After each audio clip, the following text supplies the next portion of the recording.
Quando minha filha de 6 anos foi atropelada por uma bicicleta, meus pais correram na direção da minha sobrinha e perguntaram: Você se machucou? E em seguida deram um tapa na minha filha, gritando: Você é cega? Não viu ela passando? Eu os confrontei, dizendo: Ela bateu na minha filha de propósito. Quando tentei ligar para a ambulância, meu pai arrancou o telefone da minha mão e o jogou no chão, gritando: Deixe ela morrer. Ela acabou de estragar o passeio da minha preciosa neta. Minha irmã concordou. Finalmente, alguém estava mostrando suas prioridades, não é? Enquanto todos se preocupavam com a minha sobrinha e a levavam para dentro, minha filha ficou sangrando no chão. Semanas depois, eles estavam de joelhos, implorando por perdão. O som do meu telefone se estilhaçando contra o concreto ainda ecoa nos meus pesadelos. Mas o que aconteceu antes daquele momento foi infinitamente pior. Meu nome é Raquel Morrison, e sou mãe solteira da menina mais linda do mundo, uma garotinha de 6 anos chamada Emma. Ela tem olhos cor de avelã enormes que brilham quando ri. Ama borboletas, sorvete de morango e desenhar nossa pequena família só nós duas de mãos dadas sob um sol sorridente.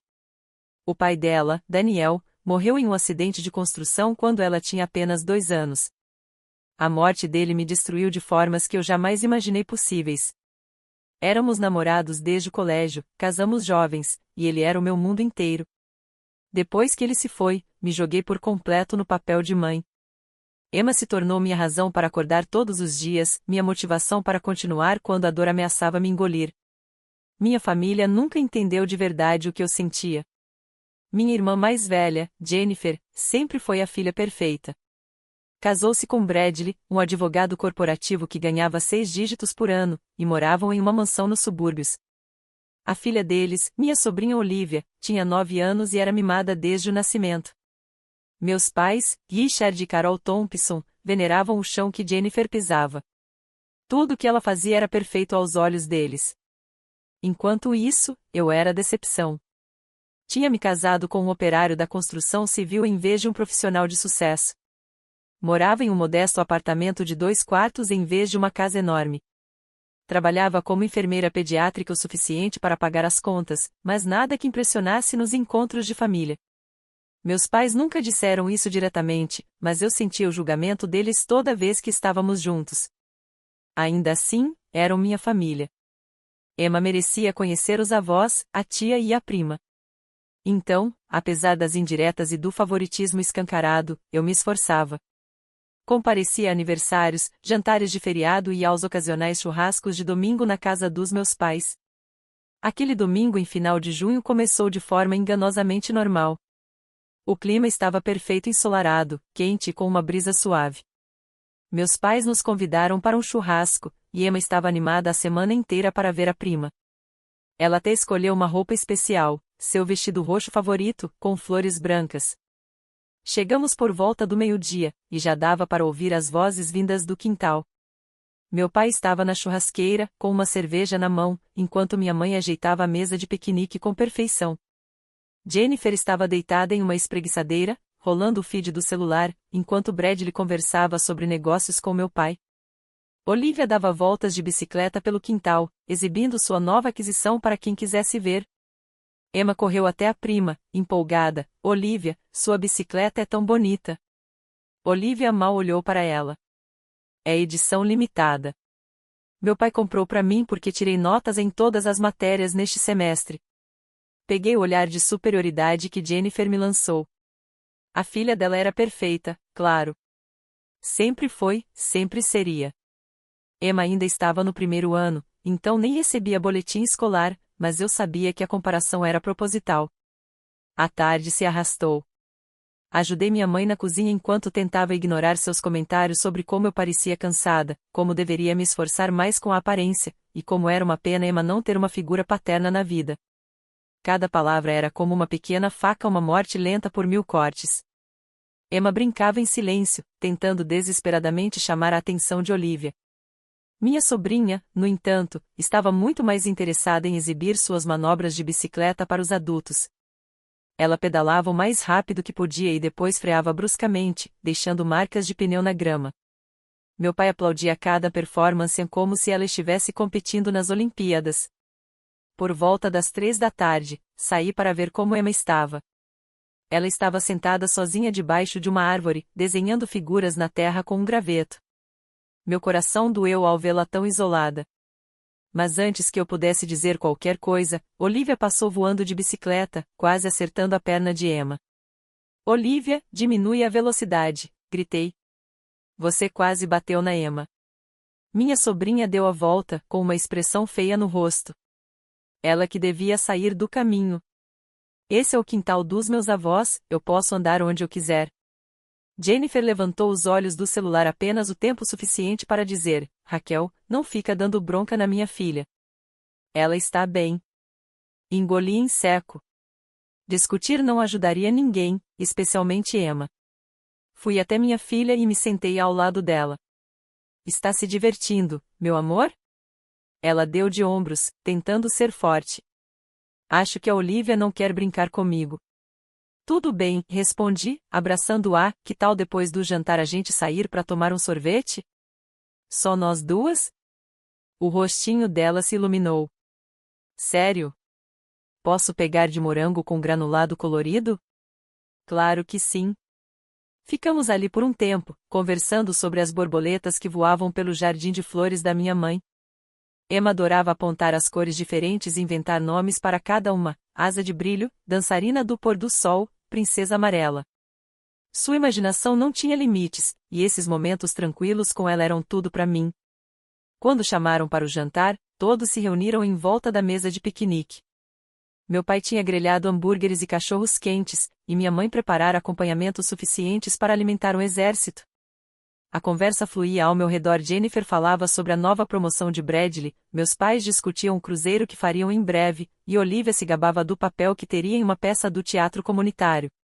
Emma comia quietinha ao meu lado, às vezes puxando minha manga para me mostrar algo interessante que encontrara, uma joaninha no guardanapo, uma nuvem que parecia um coelho. Eu me envolvia completamente com ela, saboreando sua capacidade de se encantar com as pequenas coisas. Ela era uma alma tão doce e gentil. Depois do jantar, os adultos continuaram à mesa conversando, enquanto as crianças foram dispensadas. Emma perguntou se podia olhar as flores de perto, e eu assenti, observando enquanto ela se aproximava cuidadosamente do jardim. Ela era tão delicada com as plantas, mal tocava nas pétalas, apenas admirava sua beleza. Enquanto isso, Olivia tinha voltado para a bicicleta. Estava pedalando em trajetórias cada vez mais erráticas, claramente querendo se exibir, mas também ficando mais imprudente. Vi várias vezes ela mirar diretamente em Emma, desviando no último segundo. Cada quase acidente fazia meu coração disparar, mas Emma estava tão encantada com as flores que nem percebia. Minha mãe contava uma história sobre algo que tinha acontecido no clube do livro quando ouvi o som horrível do impacto.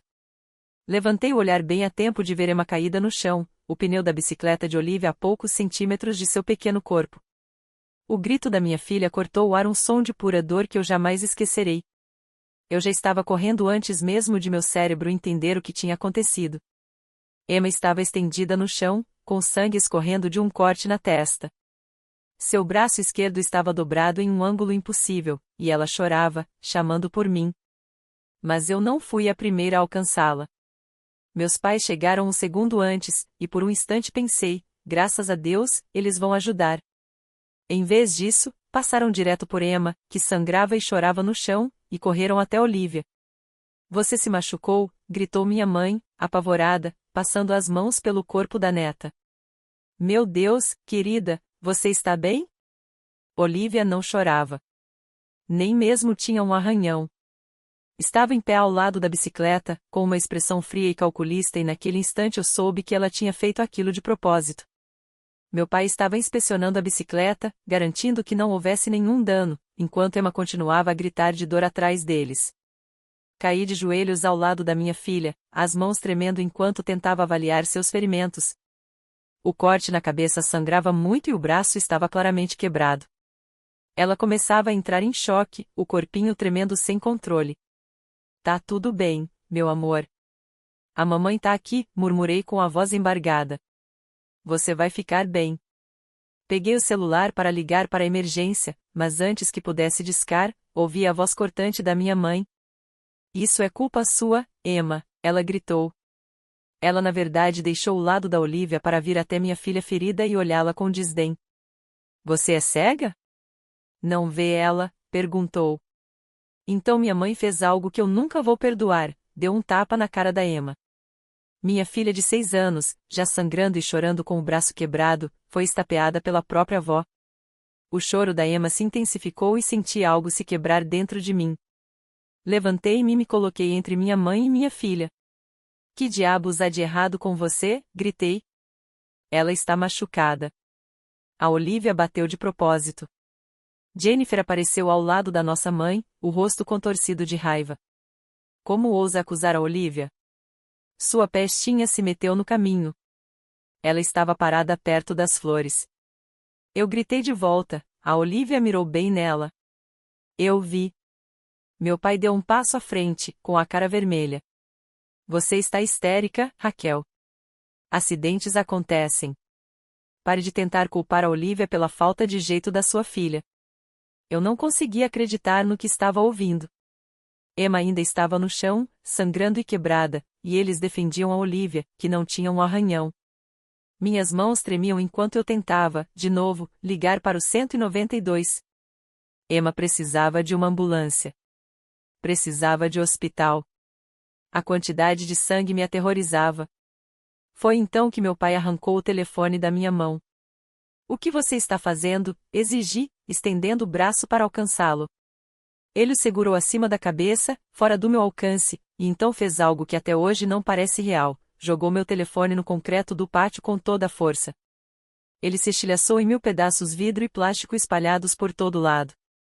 Deixem ela morrer, disse meu pai, a voz fria e dura. Ela acabou de estragar o passeio da minha preciosa neta. O mundo parou. Aquas palavras pairaram no ar, venenosas e vis. Deixem ela morrer sobre a Emma. Sobre a própria neta dele. Jennifer chegou a rir. Jogou a cabeça para trás e riu, dizendo, finalmente, alguém colocando as prioridades no lugar. Olhei para aquelas pessoas, minha família, meu sangue, e as vi claramente pela primeira vez. Eles não só demonstravam preferência, realmente não se importavam se a Emma vivia ou morria. Ela valia menos que nada para eles. Bradley, que até então estava em silêncio, nem me olhou, foi verificar a Olivia, que explorava a atenção ao máximo, fingindo soluçar, mesmo estando perfeitamente bem. Minha mãe envolveu Olivia com o braço. Vamos levar você para dentro, querida. Deve estar muito abalada. Isso deve ter sido traumático para você. Eles começaram a se afastar. Todos eles. Jennifer, Bradley, meus pais todos se aglomeraram em volta da Olivia como se ela fosse a vítima e foram em direção à casa. Emma ainda jazia no chão, sangrando na grama, e eles nos deixaram ali. Por favor, gritei, com a voz embargada, por favor, alguém me ajude a levá-la ao hospital. Meu pai nem se virou. Se vira sozinha. Você sempre dá um jeito. Entraram e fecharam a porta. Eu estava sozinha no quintal com minha filha gravemente ferida. Sem telefone, sem chaves do carro. Elas estavam na minha bolsa, dentro da casa junto com a família que acabará de me mostrar exatamente o quanto, ou quão pouco, nós significávamos para eles. O choro da Emma estava ficando mais fraco, o que me apavorou ainda mais do que os gritos. Tirei meu cardigã e pressionei-o contra o ferimento na cabeça, depois a peguei com cuidado nos braços. Ela gemeu de dor, e senti as lágrimas escorrendo pelo meu rosto. Fica comigo, Emma, sussurrei. Fica com a mamãe. A gente vai conseguir ajuda. Carreguei-a até a frente da casa. Meu carro estava bloqueado pelo SUV da Jennifer e pelo caminhão do meu pai. Mesmo assim, eu não teria como pegar as chaves. Os vizinhos da frente, o senhor e a senhora Patterson, um casal de idosos, estavam no jardim, regando as plantas. Socorro! Gritei. Por favor, alguém nos ajude. A senhora Patterson olhou para cima, viu a Emma coberta de sangue e imediatamente largou a mangueira. Meu Deus, Walter, liga para o 192. Eles correram até nós. O Sr. Patterson já estava no telefone, e a senhora Patterson correu até a casa para pegar toalhas e tentar conter o sangramento enquanto esperávamos a ambulância. Eles continuavam perguntando o que havia acontecido, mas eu mal conseguia formar frases. Tudo o que eu podia fazer era segurar a Emma e rezar.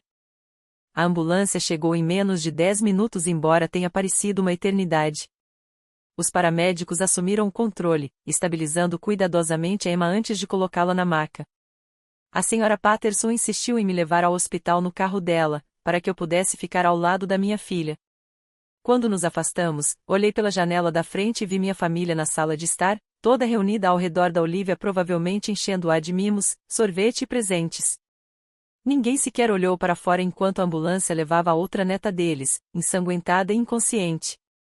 No hospital, Emma foi levada imediatamente para a cirurgia.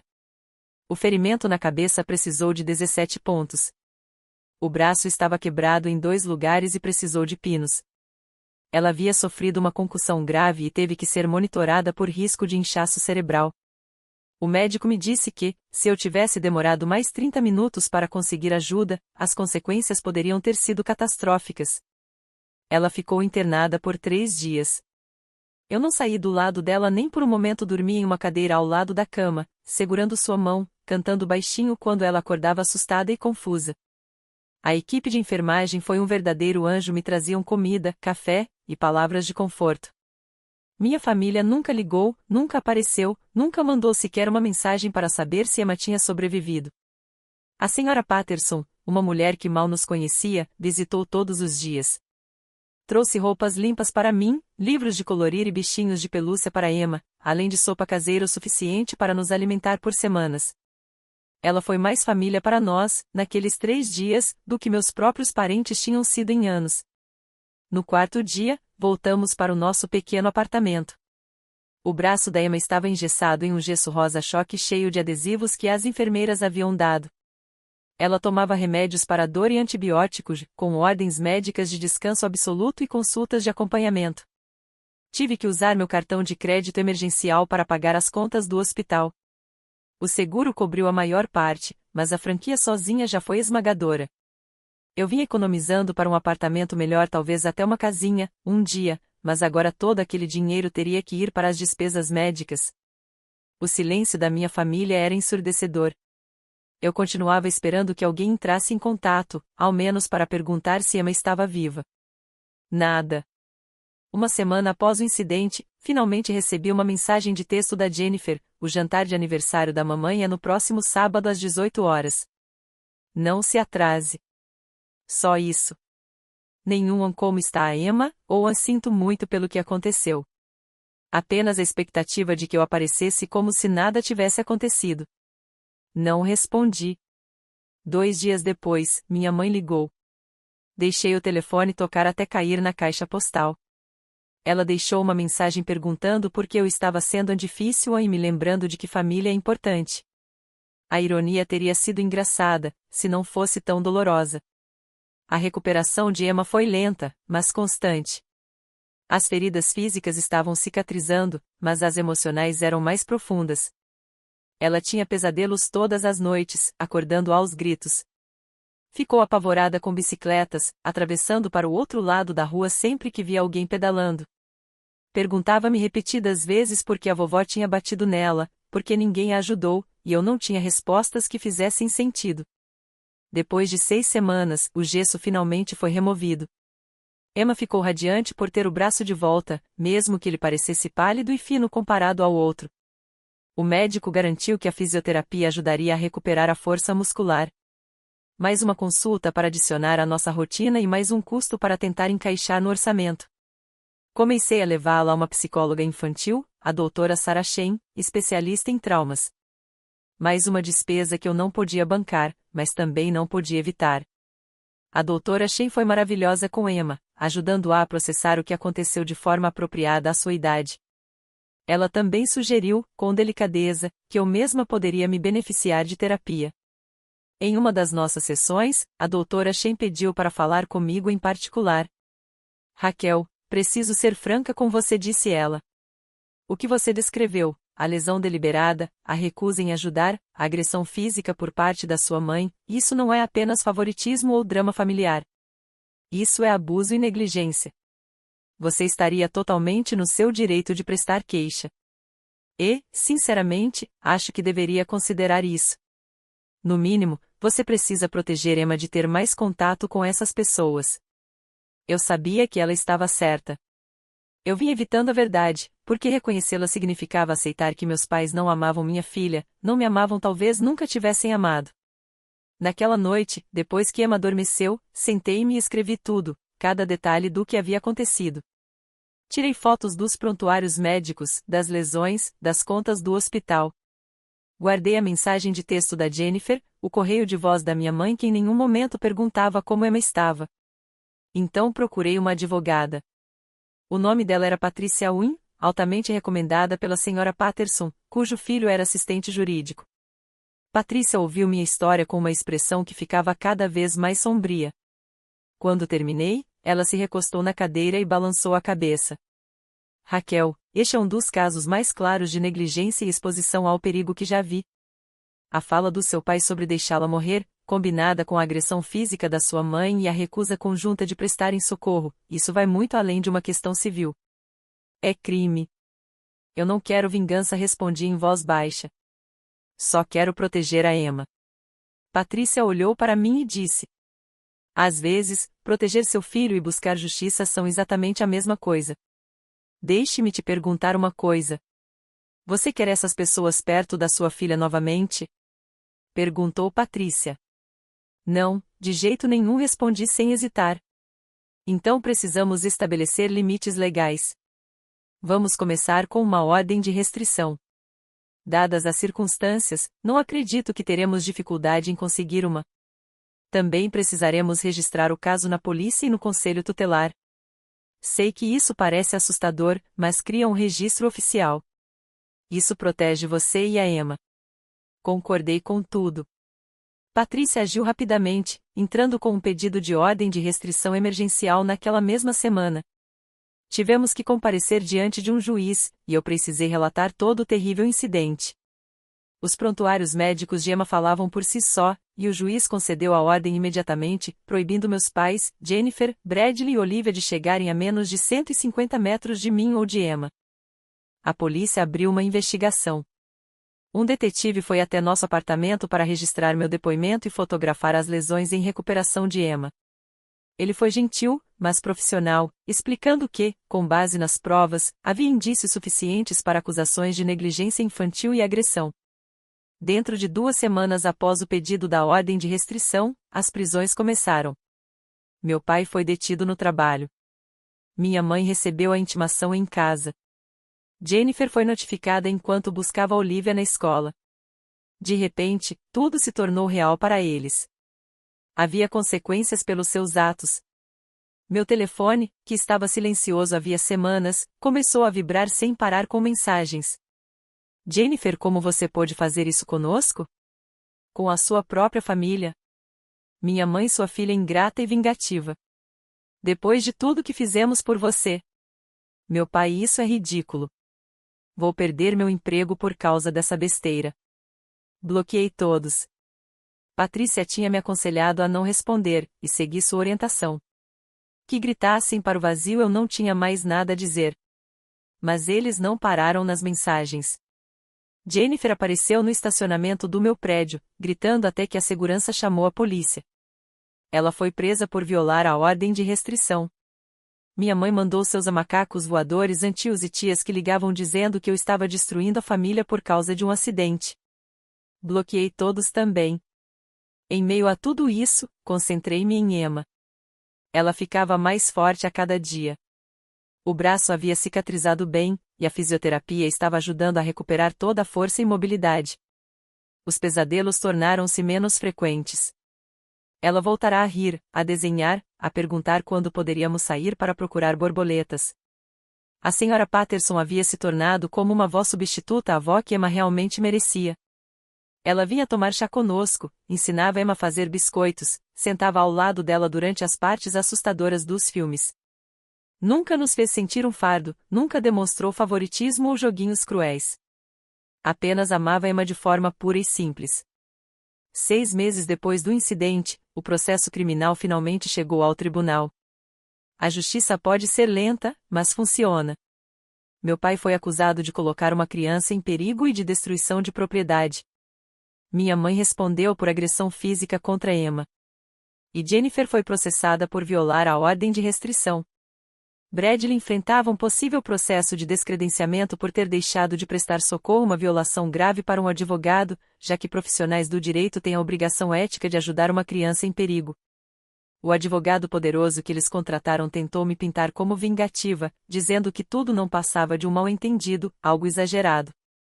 Mas os prontuários médicos de Emma, o depoimento dos paramédicos sobre a gravidade dos ferimentos e as declarações dos Pattersons formavam um quadro devastador contra eles. O advogado deles então sugeriu um acordo judicial. Meus pais e Jennifer se declarariam culpados em troca de redução das acusações, pagariam indenização pelas despesas médicas de Emma, completariam cursos de controle da raiva e de responsabilidade parental, além de manter contato zero conosco. Cumpririam liberdade condicional e serviço comunitário em vez de prisão. Patrícia olhou para mim e disse: "A decisão é sua. Podemos levar isso a julgamento, se quiser." Pensei em Emma, em não querer que ela passasse por mais trauma. Eu só quero que acabe. Quero eles fora das nossas vidas, respondi. Eles aceitaram o acordo. Mas, antes da audiência, recebi uma carta. Era da minha mãe, encaminhada pelo escritório de Patrícia. Nela, ela pedia perdão. Dizia que tinha sido um erro, que não sabia o que tinha dado nela, que amava Emma e queria uma nova chance. A carta estava cheia de desculpas, que estava estressada, que não pensara direito, que Olivia sempre fora mais fácil de lidar porque lembrava Jennifer quando criança. Mas não havia arrependimento verdadeiro. Nada que mostrasse que ela entendia a gravidade do que havia feito. Joguei a carta fora. As semanas que antecederam a audiência foram estranhas. Às vezes eu me pegava pegando o celular para ligar para minha mãe e contar algo engraçado que Emma fizera, só para lembrar que ela era a mulher que havia esbofeteado minha filha ferida. As festas se aproximavam, ação de graças, Natal e, pela primeira vez na vida, eu precisava descobrir como seriam essas datas sem minha família de origem. Emma perguntava sobre eles de vez em quando. "Mamãe, por que não podemos ver a vovó e o vovô?" Dizia com aquela inocência que partia meu coração. A doutora Shea me orientara sobre como responder de maneira adequada à idade dela, mas não existia forma fácil de explicar que os avós dela a tinham valorizado tão pouco.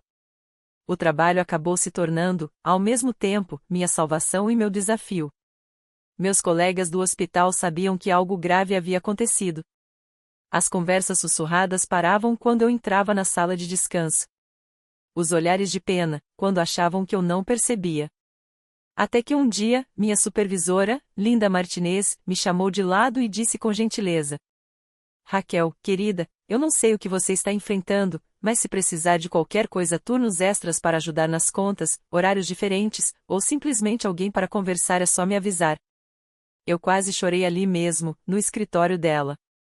A bondade de pessoas quase desconhecidas, enquanto meu próprio sangue havia nos abandonado, era um contraste tão doloroso que doía fisicamente. O assistente social do hospital, Marcos, acabou sabendo da nossa situação pelos corredores. Um dia, ele apareceu no meu armário com informações sobre programas de assistência a vítimas, grupos de apoio para mães solteiras e até um fundo que o hospital mantinha para funcionários em dificuldades financeiras. Eu tenho sido orgulhosa demais para pedir ajuda, confessei. Mas Marcos não aceitou um não como resposta. "Você passa seus dias cuidando dos filhos dos outros", disse-lhe com firmeza. "Deixe que a gente cuide um pouco do seu." A assistência cobriu parte dos custos da terapia de Emma. O alívio foi imenso, embora viesse acompanhado de sentimentos complicados. Eu sempre tinha sido independente, sempre dei um jeito em tudo sozinha. Aceitar ajuda parecia admitir derrota, mesmo sabendo, racionalmente, que não era. Enquanto isso, a engrenagem legal continuava a girar. A fase de descobertas trouxe novos horrores. Minha família havia contratado um investigador particular para tentar encontrar algo contra mim. Não encontraram nada porque não havia nada.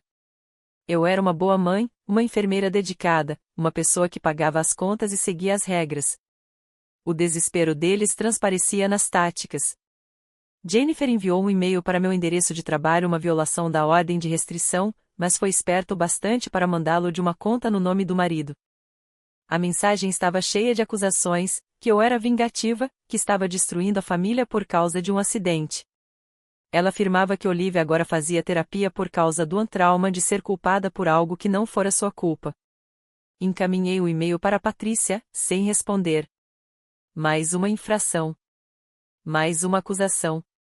Eles apenas cavavam o próprio buraco cada vez mais fundo. O drama familiar se intensificou.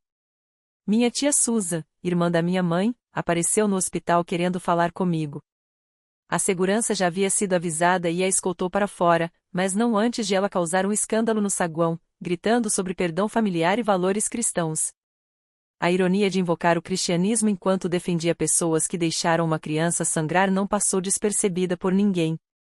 Meu primo Michael, filho de Jennifer, que estava na faculdade e não tinha estado presente no dia do incidente, entrou em contato pelo Facebook. Sua mensagem era diferente das outras. Ele dizia que tinha ouvido o que aconteceu e queria saber se Emma estava bem. Não defendeu a mãe nem os avós, apenas demonstrou preocupação. Agradeci o gesto, mas não podia correr riscos. Patrícia me orientou que qualquer contato familiar poderia ser manipulado. Michael entendeu quando expliquei e não insistiu. Aquele pequeno gesto de decência, vindo de alguém com o meu sobrenome, significou mais do que ele provavelmente imaginava. A audiência do acordo judicial foi marcada para uma sexta-feira de manhã.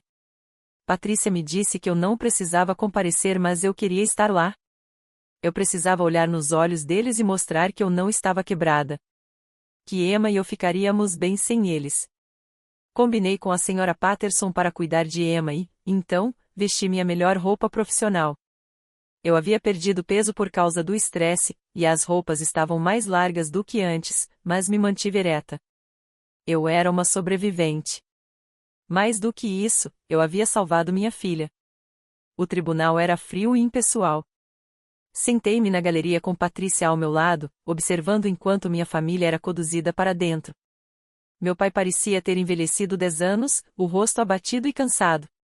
Minha mãe chorava, enxugando os olhos com um lenço. Jennifer parecia furiosa, o maxilar tão tenso que achei que os dentes dela fossem se quebrar. O juiz revisou o acordo judicial, perguntou se todos compreendiam os termos e confirmou suas declarações de culpa. Tudo foi rápido, apenas formalidades. Antes que o juiz encerrasse a sessão, meu pai pediu para falar. Meritíssimo, posso dizer algo à minha filha? O juiz olhou para mim. Patrícia tocou meu braço. Você não precisa ouvi-lo, sussurrou. Mas eu assenti. Que ele dissesse o que quisesse. Meu pai se virou para mim, e vi lágrimas em seus olhos. Raquel, me desculpe. Eu não sei o que estava pensando. Emma é minha neta, e eu falhei com ela. Falhei com você. Eu estava errado. Muito errado. E vou me arrepender disso pelo resto da minha vida. Por favor, nos dê uma chance de consertar as coisas. Minha mãe balançava a cabeça freneticamente. Faremos qualquer coisa. Nós te amamos. Amamos a Emma. Estamos implorando. Até Jennifer falou, com a voz trêmula. Me desculpa, Raquel. Eu devia ter ajudado a Emma. Devia ter enfrentado a mamãe e o papai. Eu errei. Eles pareciam patéticos. As mesmas pessoas que por tanto tempo haviam tido poder sobre mim estavam agora de joelhos metafórica e quase literalmente implorando por misericórdia. Levantei-me. Patrícia tentou me impedir, mas balancei a cabeça. Eu tinha coisas a dizer e iria dizê-las. Vocês querem misericórdia? Minha voz saiu firme, fria. Emma implorou por misericórdia enquanto sangrava no gramado de vocês. Ela pediu ajuda enquanto todos vocês viravam as costas. Ela tem 6 anos, e vocês disseram que ela devia morrer porque atrapalhou a netinha favorita. Minha mãe chorava ainda mais. Nós não quisemos dizer isso. Vocês quiseram, sim, interrompi. Quiseram cada palavra, cada gesto. Vocês me mostraram exatamente quem são. Sabe o que Emma me perguntou semana passada? Se a vovó odiava ela porque ela não era boa bastante. Minha filha de 6 anos acha que mereceu ser agredida e abandonada porque não é tão boa quanto Olivia. Jennifer chorava agora também.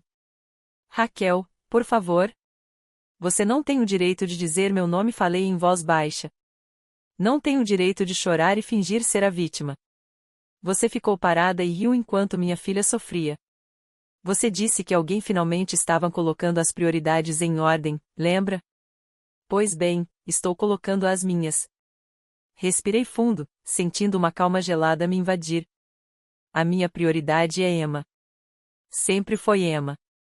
E a minha prioridade agora é protegê-la de pessoas que fariam mal a ela. Virei-me para o juiz. Meritíssimo, quero que a ordem de restrição seja tornada permanente. Não quero que essas pessoas cheguem perto da minha filha agora ou nunca mais.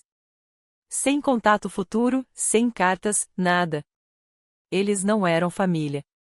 Família não faz o que eles fizeram. O juiz olhou para meus pais com evidente repulsa. Assim fica determinado. A ordem de restrição torna-se permanente. Se qualquer um de vocês tentar entrar em contato com a senhora Morrison ou com sua filha, será imediatamente preso e encarcerado. Entendido? Eles assentiram, derrotados, despedaçados.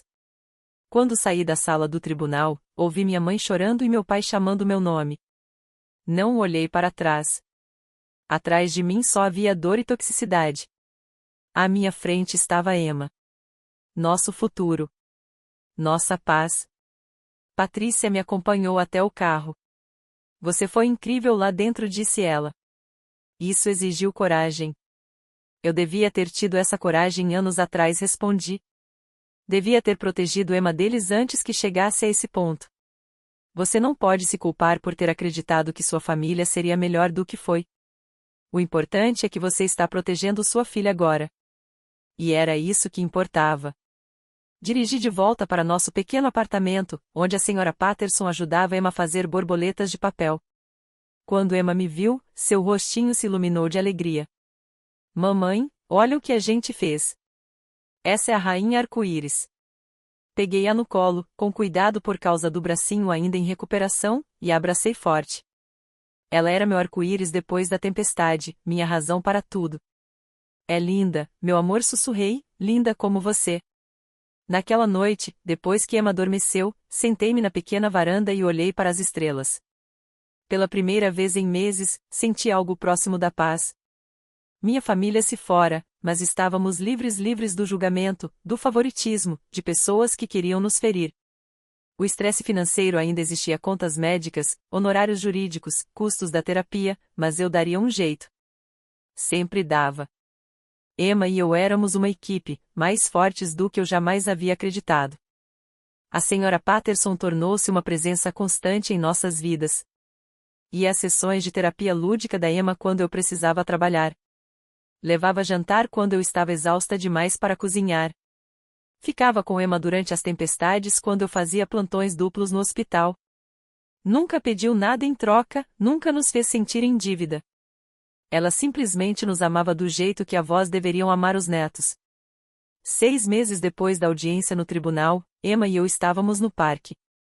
Ela brincava no balanço, rindo alto, completamente curada fisicamente e quase totalmente recuperada emocionalmente. Um menininho da idade dela se aproximou e perguntou se podiam brincar juntos. Emma aceitou com entusiasmo, e logo os dois corriam pelo gramado, jogando pega-pega, gargalhando ao vento. Era assim que a infância devia ser: alegria, inocência, segurança. Meu celular vibrou com uma notificação de e-mail. Era da Patrícia. O assunto dizia: acordo final, restituição médica recebida. Abri e vi que o pagamento determinado pelo tribunal havia sido quitado integralmente. Cada centavo das despesas médicas de Emma coberto. Não apagaria o que aconteceu. Não curaria as feridas emocionais. Mas era alguma coisa. Era responsabilidade. Olhei para Emma, que mostrava ao menininho como procurar trevos de 4 folhas na grama. Ela era resiliente. Minha filha mais forte do que eu jamais poderia imaginar. Ela havia passado pelo inferno e ainda assim acreditava em borboletas, em sorvete e na bondade essencial do mundo. Essa era a minha vitória. Não o processo judicial, não a restituição, nem os pedidos de desculpa que nunca aceitei.